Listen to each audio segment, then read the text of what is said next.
Hey guys, today with First Place Auto Parts. Thanks for joining me in the studio today. You know, the Resto Mod movement has been around for a long time, and in Resto Mod it has changed a lot over the last 10 to 15 years. And in today's video, what we're going to do is we're going to talk about the 5 key areas of the vehicle where Resto Mod has not only had its influence, but where it's changed. Because modern cars become more prevalent and they became faster, we with the old muscle cars got tired of getting beat stoplight to stoplight, and what we started to do is incorporate some of the newer products and some of the new technology into our cars, and that's when the Resto Mod thing started. Resto Mod had breathed new life into the classic American muscle cars, and it made the market grow. Look, there's all kinds of parts available. Back in the day, we had to go scrounge in junkyards for Resto Mod parts. Today, it's as simple as opening up a catalog or going to the First Place Auto Parts website, let your fingers do the walking and buying the parts you need, made specifically for your car. So guys, stay tuned. We're talking about the history of the Resto Mod.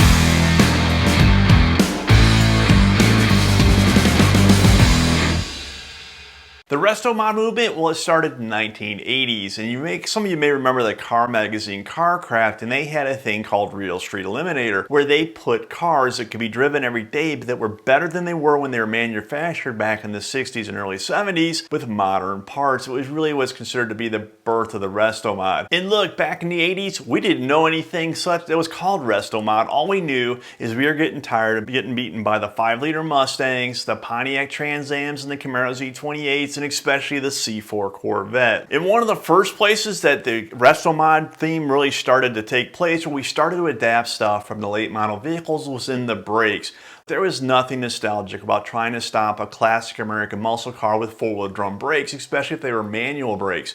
Or better yet, maybe you had 11-inch front rotor on the front of your car and you had rear drum brakes, but to be honest with you, those brakes always felt numb and they didn't really live up to the performance standards. When the Corvette came out with the 4-wheel disc brakes and the 4-wheel disc brakes became more and more common on your Z28s and your Trans Ams, then we knew we had something we needed for our classic American muscle car. And we started to convert those things to our classic American iron.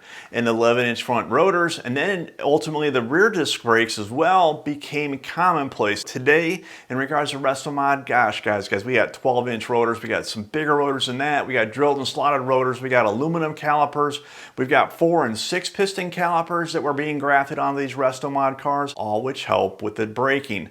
But from the braking, one of the next things that became important were the tires and wheels. When you had a larger rotor on your actual brake system, you needed a larger wheel to clear it. And that's what opened up the whole thing, really. Not only to how it looked, but also the more modern tires, a lower profile sidewall, and the wider tires had an immense amount of grip compared to the old standard P225 70-15 raised white letter tires a lot of us were running back in the day. What that did was get you a diameter of a wheel that was larger that would clear your brakes, but it also allowed you to run a shorter sidewall tire, which meant it transitioned in the turns. The steering input was that much greater. The sidewalls didn't flex as much, and therefore those new tires and wheels helped with the handling. But now when we get to the handling, something was missing, and that was in the suspension.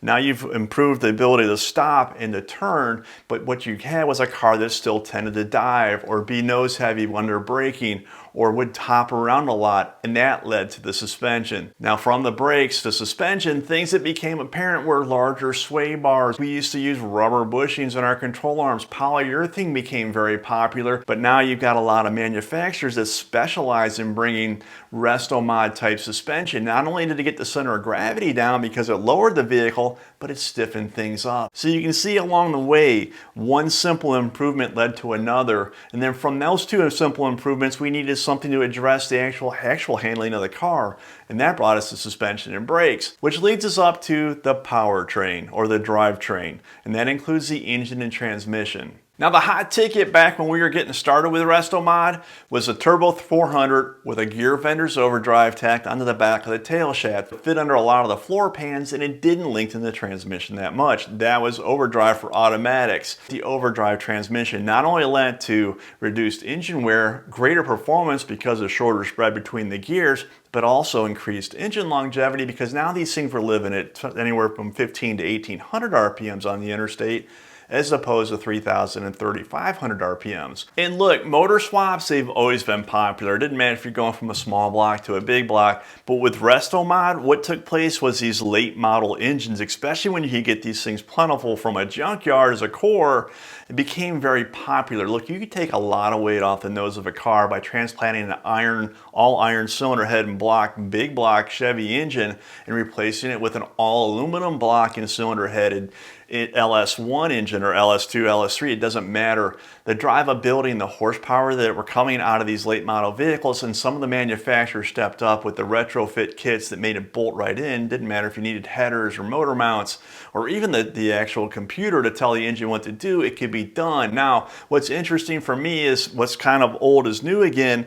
A lot of people are gravitating towards the carburetor type throttle body fuel injection on a late model motor. It gives it that look because you can run a standard air cleaner on it, but the late model engine transplants really changed not only the drivability, but the horsepower, and quite honestly, just the friendliness, the friendly factor of the cars. Look, these things will fire up when they're cold. They won't burn your eyes that smell rich like gas all the time like a Holley carburetor will. Stop like the stoplight, they can be docile, but when you stomp on the loud pedal, they get with the program. Look, 400, 500, 600 horsepower can be transplanted under the hood of a car that maybe had 250 or 300 from the factory as a classic American muscle, and now you've got a complete package. You got a car that looks great, tires and wheels, it handles great, suspension, it stops great, the brakes are upgraded, you've got a ton of horsepower that's easy to use, and you've got a transmission that gives you enough gears to get it done quickly. And not only that, but you have a lot of fun with the car. Like, the only thing that limits your ability to build the car, the project that you want now with Resto Mods,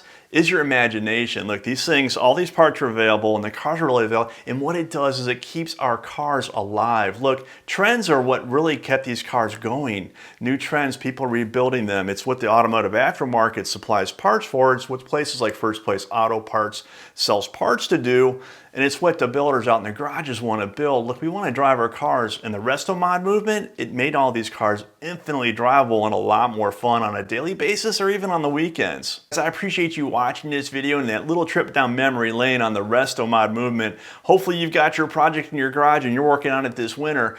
But if you do need parts for your project, please check us out at First Place Auto Parts. Simple to find, easy to use at fpautoparts.com. There we have everything, whether you want to restore or Resto Mod your vehicle, make it go faster, stop harder, or just bring that project to life exactly the way you see it in your head. I appreciate you watching this video, and until next time, keep the hammer down and keep it between the guardrails.